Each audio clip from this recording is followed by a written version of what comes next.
નમસ્કાર વિદ્યાર્થી મિત્રો, મારું નામ ચિંતન જોશી, મંગલ મૂર્તિ વિદ્યાલય ખંભા, ધોરણ 9 વિષય વિજ્ઞાન. આજના લેક્ચર નંબર 7 માં આપનું સ્વાગત કરું છું. વિદ્યાર્થી મિત્રો, આપણે પાઠ 8 ગતિ એના વિશે અભ્યાસ કરી રહ્યા છીએ, જેમાં આપણે જે પદાર્થની ગતિ છે એનું આલેખીય નિરૂપણ જોઈ રહ્યા છીએ.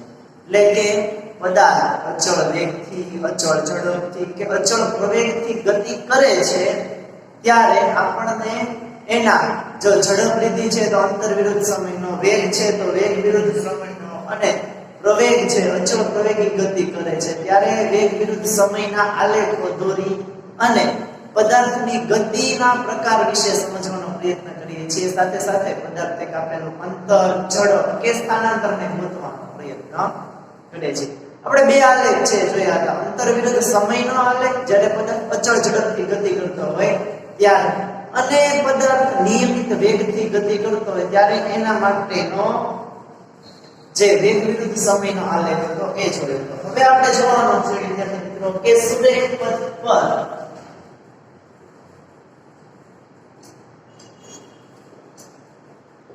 સુરેખ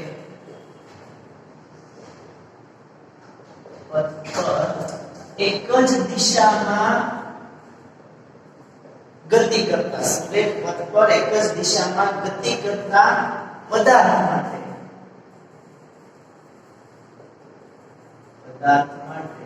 વેગ વિરુદ્ધ સમય કયો આલેખ લેવાનો છે?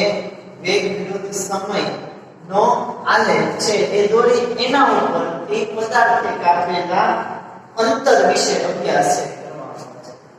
સુરેખ પથ પર એક જ દિશામાં ગતિ કરતા પદાર્થ માટે વેગ વિરુદ્ધ સમયનો આલેખ દોરી તેના પરથી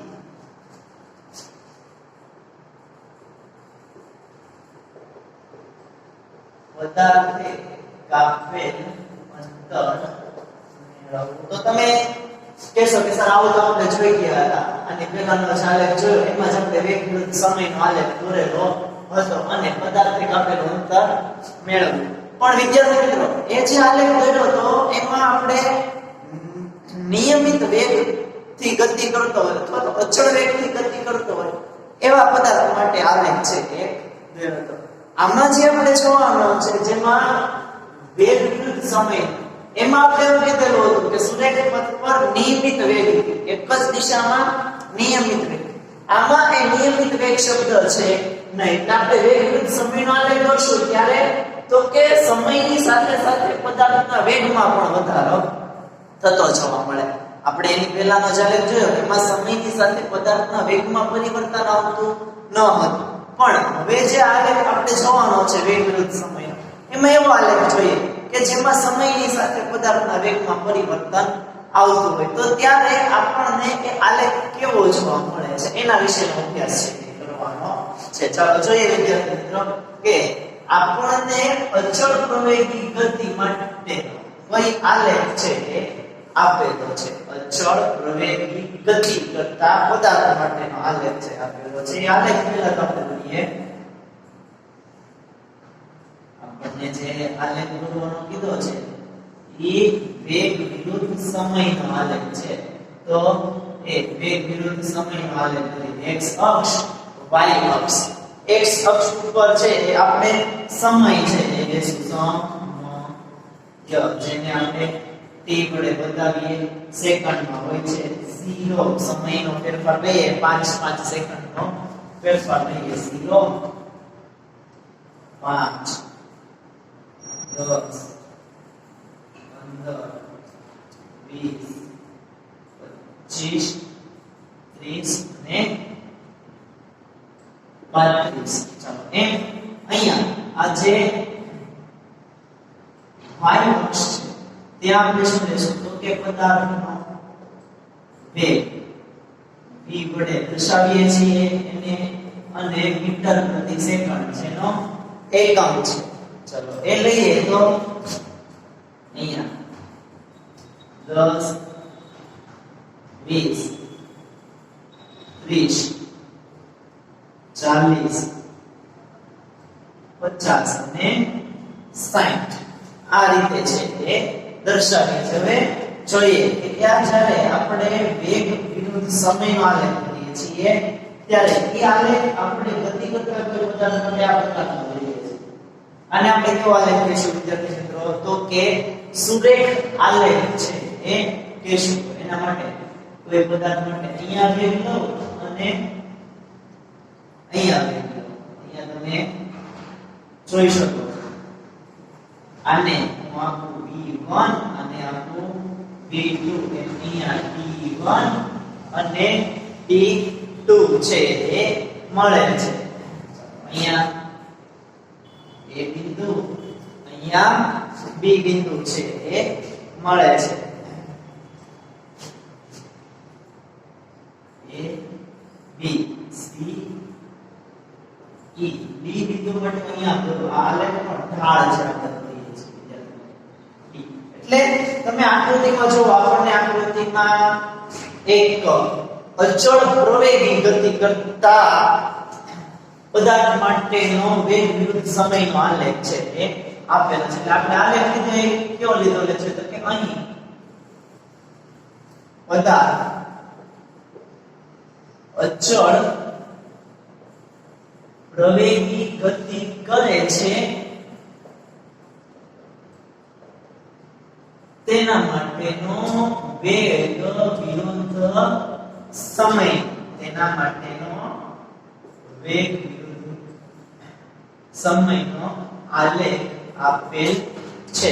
કયો આલેખ જોયો વિદ્યાર્થી મિત્રો? વેગ વિરુદ્ધ સમયનો. પણ ત્યારે આજે આલેખ સુરેખા મેળો આપણને કેવો મેળો છે? સુરેખા. ત્યારે પદાર્થ કેવા પ્રકારની ગતિ કરે છે? તો કે અચળ વેગની ગતિ કરે છે. આપણે કાલે જોયું તો આપણને આમ સીધી લીટી મળતી એક અક્ષને સમાંતર. ત્યારે પદાર્થનો વેગ નિયમિત હતો, અચળ વેગ હતો. અહીંયા શું છે? અચળ પ્રવેગ છે. અચળ પ્રવેગની ગતિ કરે છે. એના માટેનો વેગ વિરુદ્ધ સમયનો આલેખ છે એ આપેલો છે. ચાલો હવે આગળ જોઈએ તો કે આના ઉપરથી આલેખ ઉપરથી તમે શું કહી શકો? તો અહીંયા તમે જુઓ આલેખ છે એ આપણને આલેખ કેવો મળે છે? તો આવો આપણે આલેખ આવ્યો એને આપણે સુરેખા કહીએ છીએ. આલેખ કેવો મળે છે? સુરેખા મળે છે. એટલે અહીં આલેખનો આકાર આપણને મળ્યો કેવો છે? સુરેખા. અહીં આલેખનો આકાર સુરેખા છે. સુરેખા મળે છે, આલેખનો આકાર સુરેખા મળતો હોય તો આપણે શું કહી શકીએ? તો કે જ્યારે આવો આલેખ મળે સુરેખા તો કહી શકાય કે પદાર્થના આ જે વેગમાં થતો વધારો છે એ એક સરખા સમયગાળામાં કેવો છે?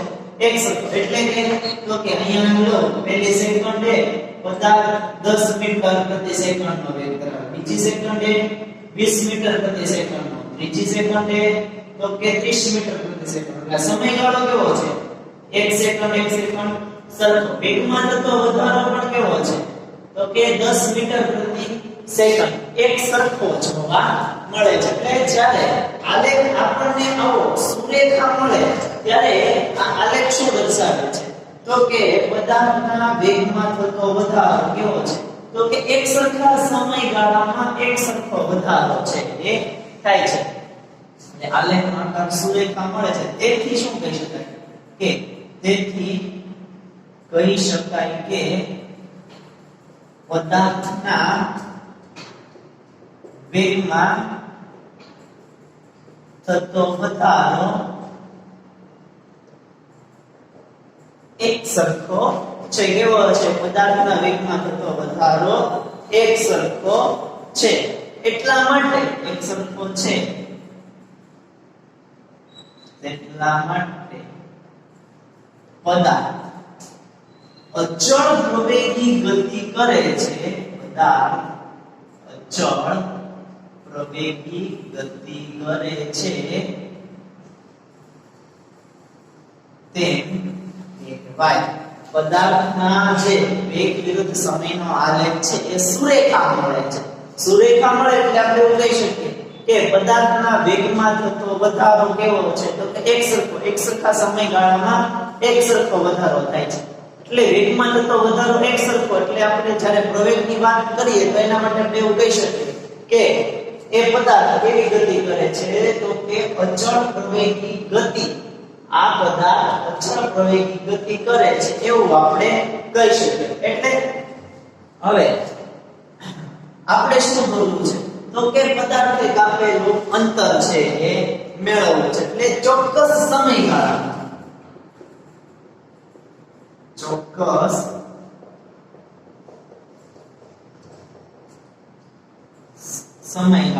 પદાર્થે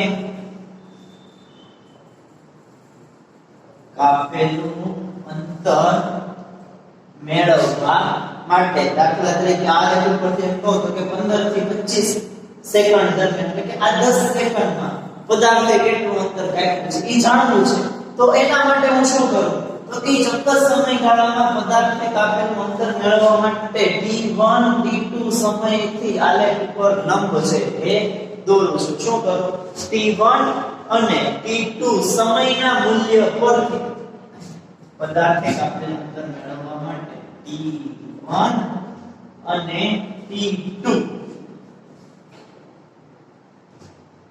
સમયના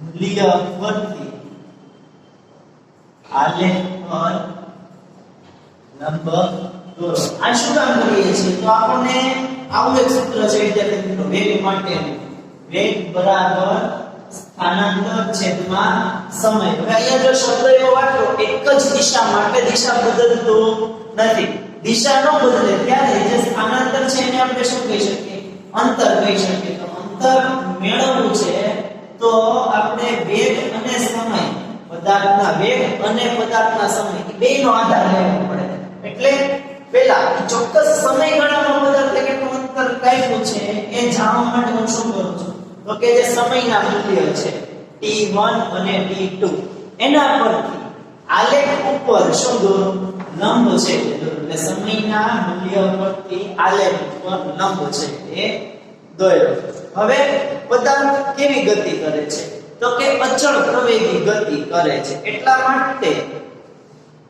હવે આલેખ ઉપર લંબ દોર્યો એટલે અહીંયા આપણે લખીએ કે પદાર્થ અચળ પ્રવેગી ગતિ કરે છે t2 t1 સમયગાળામાં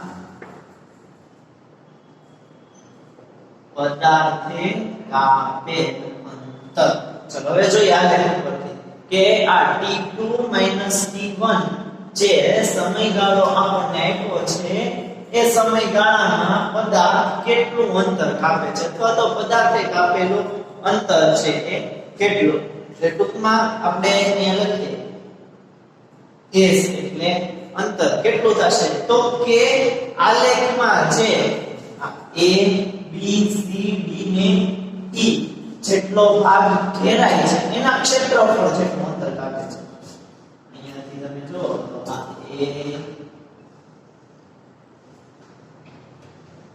આટલું અંતર આટલો ભાગ આલેખનો તમને ઘેરાતો જોવા મળે છે a b c d ને e તો એ અંતર છે એ કેટલું થશે તો કે એના ક્ષેત્રફળ જેટલું અંતર કાપ્યું કહેવાય આલેખમાં a b d a b c d e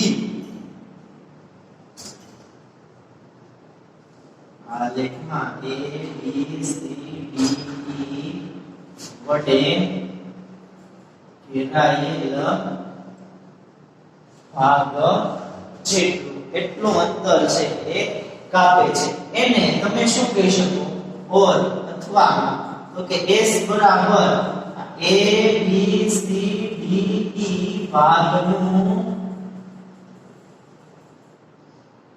ક્ષેત્રફળ એનું જેટલું ક્ષેત્રફળ થાય વિદ્યાર્થી મિત્રો એનો જે જવાબ આવે એટલું પદાર્થે અંતર કાપ્યું એવું કહેવામાં આવે તો ચલો એના ઉપરથી છે હું બે ભાગ પાડું અંતર ગોતવું છે ને તો s બરાબર આપણી પાસે પેલા તો ત્રિકોણ છે ત્રિકોણ ADE અને એક ચોરસ છે ABCD એ બે ક્ષેત્રફળનો સરવાળો કરો એટલે મને આટલું ક્ષેત્રફળ છે એ મળે તો આલેખ ઉપરથી હું અહીંયા લખું ત્રિકોણ ADE નું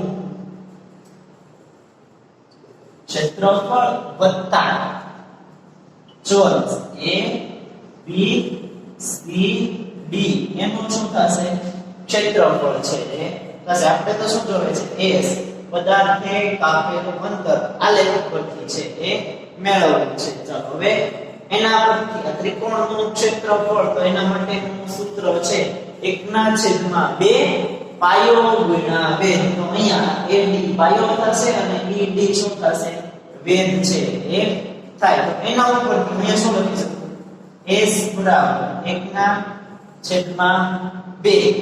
ગુણ્યા AD પાયો ગુણ્યા ED એટલે વેધ વત્તા જે લંબચોરસ કે ચોરસ ABCD ભાગ છે એ ABCD નું ક્ષેત્રફળ કોના જેટલું થાય તો કે લંબાઈ ગુણ્યા પહોળાઈ. લંબાઈ ગુણ્યા પહોળાઈ એટલે AB ગુણ્યા BC લો કે AD ગુણ્યા DC લો ગમે તે લઉં છે ચાલે. એટલે આપણે લખીએ છીએ AB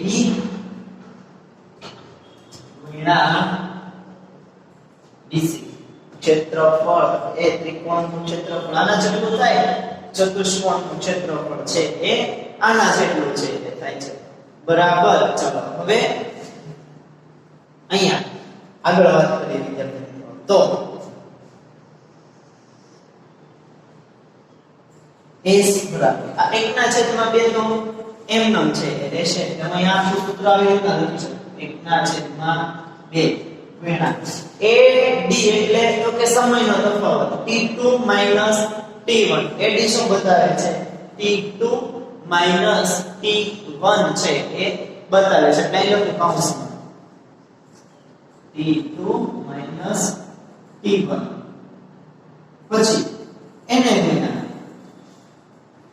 ED ઈ શું બતાવે છે વેગનો તફાવત V1 V2. તો ત્યાં શું લખાશે V2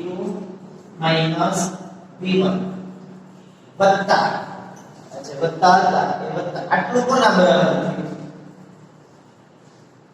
તો કે આ ત્રિકોણ AD નું જે ક્ષેત્રફળ હતું એનું આલેખ પરથી તમે મૂલ્ય મૂકી શકો.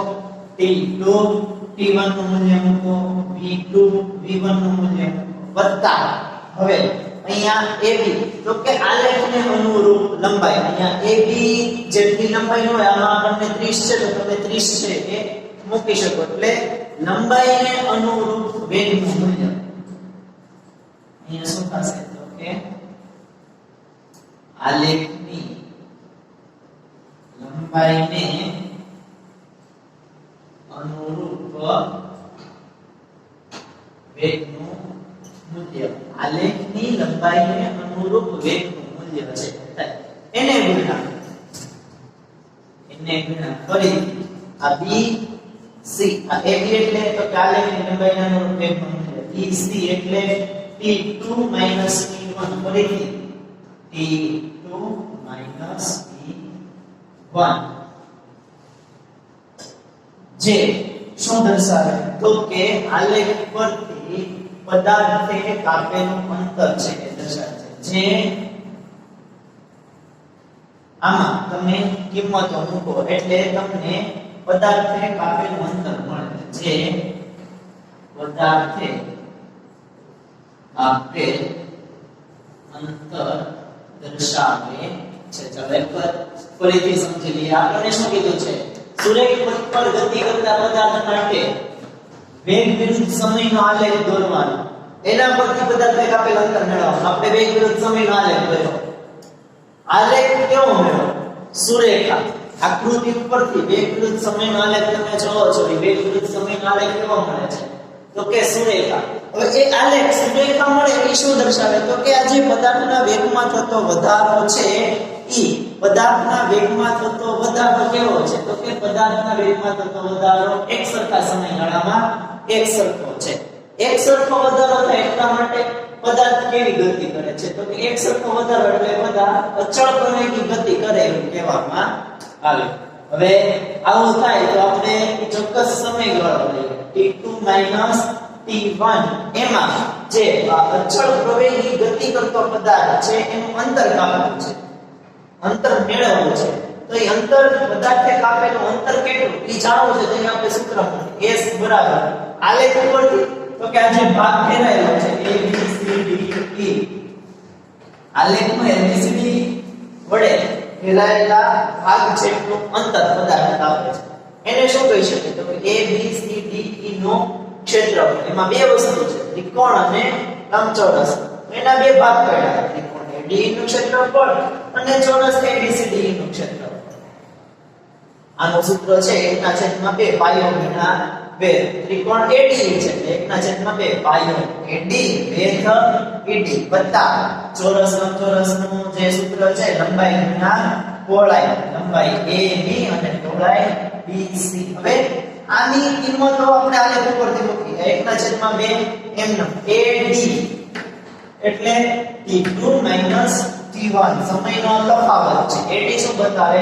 સમયનો તફાવત અહીંયા મૂકો ED શું બતાવે પદાર્થના વેગનો તફાવત અહીંયા મૂકો પછી આ AB તો કે આલેખની લંબાઈને અનુરૂપ વેગનું મૂલ્ય 30 40 જેટલું હોય આલેખની લંબાઈને અનુરૂપ વેગનું મૂલ્ય ગુણ્યા ફરી પાછું BC એ શું આપે તો કે સમયનો તફાવત આ બધી કિંમત આપણે ક્યાં ઓછાના ઉપરથી મૂકી શકીએ આલેખ ઉપરથી એટલે આલેખ ઉપરથી આપણને શું મળે તો કે પદાર્થને કાપેલું અંતર છે એ મળે છે ટૂંકમાં આ રીતે તમે વેગ વિરુદ્ધ સમયનો જે આલેખ છે એના દ્વારા અચળ પ્રવેગી ગતિ કરતા પદાર્થ માટે નો આલેખ દોરી પદાર્થે કાપેલું અંતર છે એ મેળવી છે વિદ્યાર્થી મિત્રો હવે આપણે જેનો અભ્યાસ કરવાનો છે એ ગતિના આલેખીય સમીકરણો તરીકે ઓળખવામાં આવે છે આલેખીય સમીકરણ એટલે શું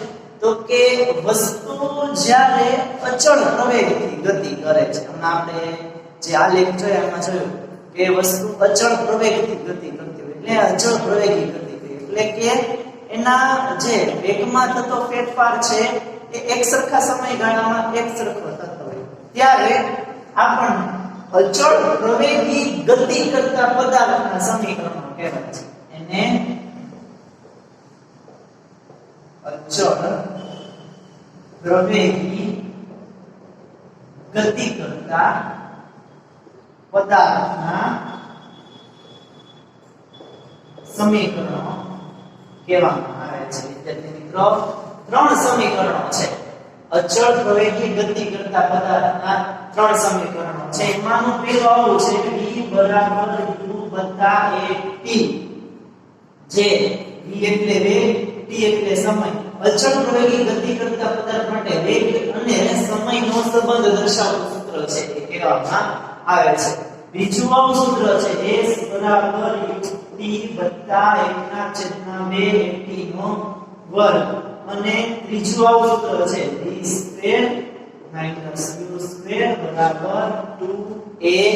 2as જે અંતર અને સમય અને આ વેગ અને અંતર વચ્ચેનો સંબંધ દર્શાવતા સૂત્ર એટલે આ ત્રણેય જે સૂત્રો છે એને અચળ પ્રવેગી ગતિ કરતા પદાર્થના સમીકરણ તરીકે ઓળખવામાં આવે છે વિદ્યાર્થી મિત્રો આ સમીકરણો આપણે આલેખીય રીત પરથી મેળવવાના છે અથવા તો આલેખ દ્વારા આ ત્રણ જે સમીકરણો છે એ સમીકરણની સાબિતી છે એ મેળવવાની છે એમાં આ પહેલું જે સમીકરણ છે v u at એ વેગ અને પહેલું સમીકરણ આપણને જે આપ્યું છે એ વેગ અને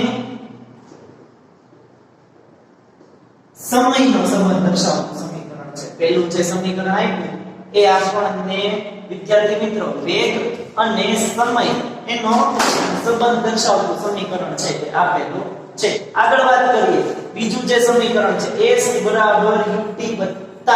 1/2 at નો વર્ગ તો એ વિદ્યાર્થી મિત્રો સ્થાન અને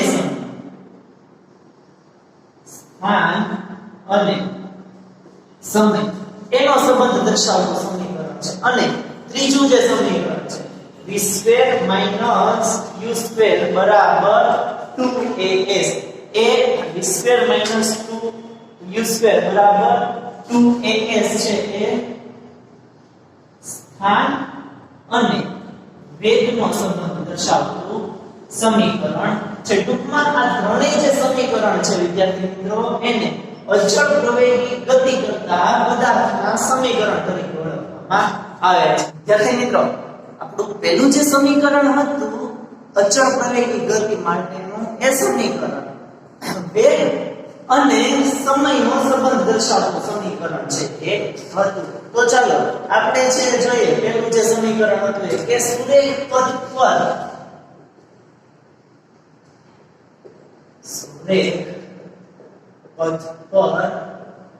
અચળ પ્રવેગી ગતિ કરતા સુરેખ પથ પર અચળ પ્રવેગી ગતિ કરતા પદાર્થ માટે વેગ સમયનો સંબંધ દર્શાવતું સમીકરણ. સુરેખ પથ પર અચળ પ્રવેગી ગતિ કરતા પદાર્થ માટે વેગ સમયનો સંબંધ દર્શાવતું સમીકરણ આલેખ દ્વારા છે મેળવવાનું છે. એટલે ગતિના સમીકરણોનું આલેખીય નિરૂપણ કહેવામાં આવે છે. હવે એ વેગ અને સમયનો સંબંધ દર્શાવતું સમીકરણ આપણે મેળવવાનું છે. તો આપણે હમણાં જ્યારે ત્રણેય સમીકરણ છે ત્યારે એમાં જોયું કે જે વેગ વિરુદ્ધ સમયનો આલેખ છે એના ઉપરથી તમે વેગ સમયના સંબંધ દર્શાવતું સમીકરણ છે એ મેળવી શકો છો. એ સમીકરણ આપણે જોયું તો કંઈક આવું હતું v બરાબર u વત્તા a એટલે અચળ પ્રવેગી ગતિ કરતા પદાર્થ માટે આવું સમીકરણ આપણે મેળવવાનું છે. તો ચાલો વિદ્યાર્થી મિત્રો સૌપ્રથમ આપણે જે અચળ પ્રવેગી ગતિ કરે છે એ પદાર્થ માટેનો આલેખ છે એ દોરીએ. અચળ પ્રવેગી ગતિ કરતા પદાર્થ માટેનો આલેખ છે એ કહેવામાં આવે છે. એ એક આપણને હમણાં જ્યારે આપણે વેગ વિરુદ્ધ સમયના આલેખ જોયો ત્યારે આપણે જોયું કે અચળ પ્રવેગી ગતિ કરતો પદાર્થ છે ને એના માટેનો આલેખ આપણને આવો સુરેખા છે એ મળે છે. આ ઉપરની દિશામાં આપણે શું બતાવીએ છીએ વેગ મીટર પ્રતિ સેકન્ડમાં y અક્ષ. x અક્ષ ઉપર આપણે શું બતાવીએ છીએ તો કે સમય t. શેમાં લઈએ છીએ તો કે સેકન્ડમાં છે એ લઈએ છીએ. ચાલો હું અહીંયા બે બિંદુ બતાવી દઉં. ઓ બિંદુ અહીંયા લો c બિંદુ શું લીધું છે એક જગ્યાએ o બિંદુ લીધું એક જગ્યાએ c બિંદુ લીધું. આમાં થોડો ફેર આપણે જે આલેખ જોયો તો એ આવો જોયો તો પણ હું અહીંયા ગતિ કરતો પદાર્થ છે શૂન્ય ગતિ હતી ને ગતિ કરતો પદાર્થ લીધેલો છે એટલે કોઈક વેગ એની પાસે હશે. એટલે એના માટે આપણે માની લો કેટલા વેગનું મૂલ્ય છે ત્યારથી ગતિ કરવાની શરૂઆત છે એ કરે છે. ત્યારથી હું એની ગતિ છે એનું અવલોકન કરું છું જે અચળ પ્રવેગી ગતિ છે એ કરે છે. ગતિમાન એની ગતિ શરૂ થઈ ગઈ છે પછીનો આલેખ કર્યો છે. જ્યારથી ગતિ શરૂ કરે છે ત્યારથી નહીં તો પણ આપણને શું મળે છે સુરેખા મળે છે. અહીંયા આપણે કહી શકીએ કે એનો પ્રારંભિક વેગ આ u કેટલો છે તો કે u જેટલો છે. અહીંયા કોઈ સમયથી શરૂ કરે છે. અહીંયા આપણે c બિંદુ લીધું કેટલા સમય સુધી છે એ ગતિ કરે છે. હવે એટલા સમય સુધી ગતિ કરતો હોય તો ત્યારે એની જે ગતિ છે ત્યારનો જે વેગ થશે આ c બિંદુએ જે એનો વેગ થશે કેટલો થશે અંતિમ વેગ જેટલો v જેટલો છે એ થાય છે. અને આપણે આમ જોડીએ તો અહીંયા d અને એ બિંદુ પર નામ આપી શકો છો અને અહીંયા લઈએ b બિંદુ છે એ લઈએ. તો હવે આપણે શું કહી શકીએ કે આમાં શું દર્શાવેલું છે તો કે કોઈ એક સુરેખ પથ છે એ સુરેખ પથ પર a જેટલા અચળ વેગ સુરેખ પથ પર a જેટલા અચળ પ્રવેગથી ગતિ કરતો પદાર્થ t સમયમાં s જેટલું અંતર કાપે છે. શું કહેવાય? તો કે કોઈ ગતિમાન પદાર્થ છે એ a જેટલો અચળ વેગથી ગતિ કરતો હોય ત્યારે t સમયમાં s જેટલું અંતર કાપે છે એવું આપણે કહી શકાય. આલેખ પરથી શું કહી શકાય? તો કે વસ્તુનો પ્રારંભિક વેગ u બિંદુ a પાસે દર્શાવેલો છે. પછી વસ્તુનો અંતિમ વેગ v અહીંયા નામ બિંદુ e એની પાસે છે એ દર્શાવેલો છે અને t સમયમાં વધે છે. કેટલા સમયમાં? 0 થી c આટલું અંતર, આટલો સમય એને આપણે શું કહીએ? તો કે t સમય. આકૃતિ પરથી, આલેખ પરથી કહી શકાય કે આલેખમાં દર્શાવ્યા મુજબ, આલેખમાં શું દર્શાવેલું છે? આલેખમાં દર્શાવ્યા મુજબ કહી શકાય કે વસ્તુનો પ્રારંભિક વેગ કેટલો છે? u. ક્યાં બિંદુ આગળ? a બિંદુ આગળ. તો કે વસ્તુનો પ્રારંભિક વેગ u છે. આલેખમાં દર્શાવ્યા મુજબ અહીંયા જે બતાવ્યું તે પદાર્થનો પ્રારંભિક વેગ u ક્યાં? તો કે a બિંદુ આગળ છે. જે કેટલા સમય? તો અહીંયા t સમયમાં વધી અને આને પણ અંતિમ વેગ છે કહી શકાય. t સમયમાં વધીને u છે એ પ્રારંભિક વેગ છે, વધીને કેટલો થાય છે? v જેટલો છે એ થાય છે. આ લેખ પરથી કહી શકીએ u વેગ t સમયમાં વધી અને v જેટલો છે એ થાય છે. એટલે આલેખમાં દર્શાવેલ છે પદાર્થનો પ્રારંભિક વેગ u એ બિંદુ આગળ છે જે t સમયમાં વધીને v અંતિમ વેગ જેટલો થાય છે. શું કીધું? તો કે આટલો છે એ થાય છે. અહીંયા પદાર્થનો જે આલેખ છે સુરેખા મળે છે. એટલે કે પદાર્થનો પ્રવેગ કેવો થાય? એક સમાન છે એ થાય છે. એક સમાન દરથી પદાર્થનો વેગ બદલાય છે, પ્રવેગ બદલાય છે. એકમ સમયમાં પદાર્થના વેગમાં થતો ફેરફાર એક સરખો જોવા મળે છે એવું તમે કહી શકો.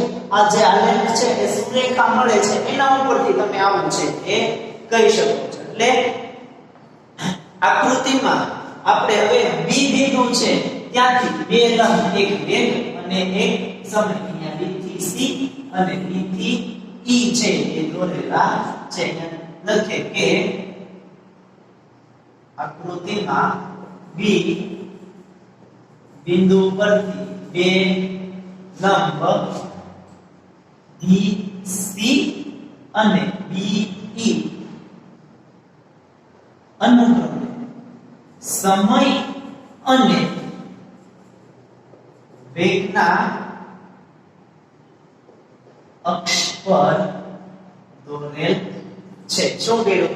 અહીંયા B થી C અને B થી E બે લંબ B થી C સમયની અક્ષ ઉપર અને B થી E તો કે વેગના અક્ષ ઉપર દોરેલા બે લંબો છે. હવે તો આ જે આખો BD છે, આ BD એ મારે માપવું છે તો હું કઈ રીતે માપી શકું? તો આખું BC છે તેથી આ BD આટલું માપ મારે જોઈએ છે તો આ BC એમાંથી આ DC આટલું માપ છે એ બાદ કરું તો મને શું મળે? BD છે એ મળે છે. એટલે અહીંયા હું લખું કે પ્રારંભિક વેગ OA જેટલો છે. અહીંયા U એટલે પ્રારંભિક વેગ કેટલો થાય? OA જેટલો. નહીં લખાય વિદ્યાર્થી મિત્રો કે પ્રારંભિક વેગ OA, પ્રારંભિક વેગને OA દ્વારા પ્રારંભિક વેગ OA દ્વારા પછી એનો જે અંતિમ વેગ છે એ તો કે BC દ્વારા કેટલો અંતિમ વેગ આટલો. આ અહીંનું મૂલ્ય પ્રારંભિક વેગ છે OA, આ મૂલ્ય આપણને અંતિમ વેગ આપે કેના જેટલું થાય? તો કે આ લંબાઈ છે BC લંબાઈ છે. પ્રારંભિક વેગ OA દ્વારા અંતિમ વેગ BC દ્વારા સમય છે. સમયને આપણે t દ્વારા છે એ દર્શાવેલ છે bc દ્વારા અને સમયને t દ્વારા દર્શાવેલ છે અહીંયા તેથી આ જે bd છે એ bd બરાબર હું શું લખી શકું તો કે bc bc આખું માપ છે મારે આટલું જોઈએ છે bd તો હું આ bc એમાંથી આ dc આટલું બાદ કરું તો મને શું મળે તો કે bd છે એ મળે હવે આ જે OC છે એને સમાંતર રેખા AD છે એ આપણે દોરીએ એટલે કે OC શું બતાવે છે સમયગાળો ને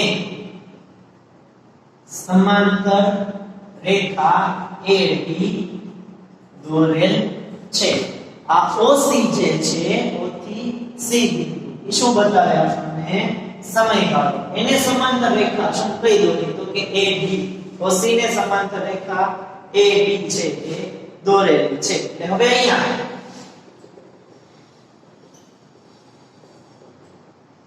આલેખ પરથી વિદ્યાર્થી મિત્રો આપણને આ જે સમાંતર રેખા AD દોરી એટલે આકૃતિ બની કે ક્ષેત્રફળ અથવા તો ઘેરાઈનો ભાગ છે એ મળે છે એમાં જે આકૃતિ આખી રચના આલેખ મેળવવી આલેખની આકૃતિ પરથી શું કહી શકીએ તો કે આ BC બરાબર BD વત્તા DC આ જો BD અડધું થતો હોય તો BC બરાબર શું થશે BC બરાબર તો કે BD વત્તા DC આટલું માપ છે એ થાય તો એ BD DC એટલું માપ થાય છે તો એને આ BD હું એમ નામ લેવા દઉં પણ DC છે તો એને શેના વડે બતાવી શકું O A વડે બતાવી શકું એટલે લખું વત્તા O A આ BD એમ નામ રાખ્યું છે DC છે BC આ DC આટલું એને હું શેના વડે બતાવી શકું O A એટલે શું લખ્યું O A હવે અહીંયા જો વિદ્યાર્થી BC શેનું મૂલ્ય બતાવે અંતિમ વેગ અહીં આપણને ખબર છે BC શું બતાવે અંતિમ વેગ v એટલે BC બરાબર શું થશે v ત્યારબાદ BD અથવા તો OA છે તો એ જે OA છે OA બરાબર અહીંયા OA શું બતાવે આ u પ્રારંભિક વેગનું મૂલ્ય આપે છે OA બરાબર શું u થયું આ કિંમત BC બરાબર BD વત્તા OA માં મુકતા આ જે VU છે એ આમાં મૂકીએ તો BC ની જગ્યાએ શું લખાશે તો કે V આ BD એમ નો વત્તા OA ની જગ્યાએ શું લખાશે તો કે U ચાલો આટલો આપણે મેળવવાનું મૂકો સમીકરણ નંબર 1 V બરાબર BD વત્તા U સમીકરણ નંબર 1 આ બધી વિગત આપણને શેના ઉપરથી આલેખ પરથી છે એ મળે હવે આપણે શું જોવે છે વસ્તુનો પ્રવેગ જોવે છે મેં લખ્યું કે આલેખ પરથી પદાર્થનો પ્રવેગ આપણી પાસે પ્રવેગનું સૂત્ર શું છે તો કે વેગમાં થતો ફેરફાર છેદમાં લાગતો સમયગાળો મેં લખ્યું પ્રવેગ બરાબર વેગનો ફેરફાર છેદમાં તો કે સમયગાળો આવું સૂત્ર છે પદાર્થના વેગમાં થતો ફેરફાર છેદમાં સમયગાળો પ્રવેગનું સૂત્ર આપણને આવું મળે હવે તમે આ વેગમાં થતો ફેરફાર આકૃતિ ઉપરથી અને સમયગાળો આકૃતિ જો તો સમયગાળો તમારી પાસે છે કેટલો OC જેટલો જોવે છે શું વેગમાં થતો ફેરફાર કે વેગમાં કેટલો ફેરફાર છે એ થાય છે તો વેગમાં થતો ફેરફાર કોના જેટલો છે તો કે આ OC પ્રારંભિક વેગ છે BC અંતિમ વેગ છે તો આ BD જેટલો આટલો ફેરફાર થાય છે જે આપણે દર્શાવ્યું BD જેટલો ફેરફાર છે એ થાય છે અહીંયા સમીકરણ આપણે લખેલું છે BD બરાબર BC માઈનસ BC આ શું બતાવે છે તો કે વેગનો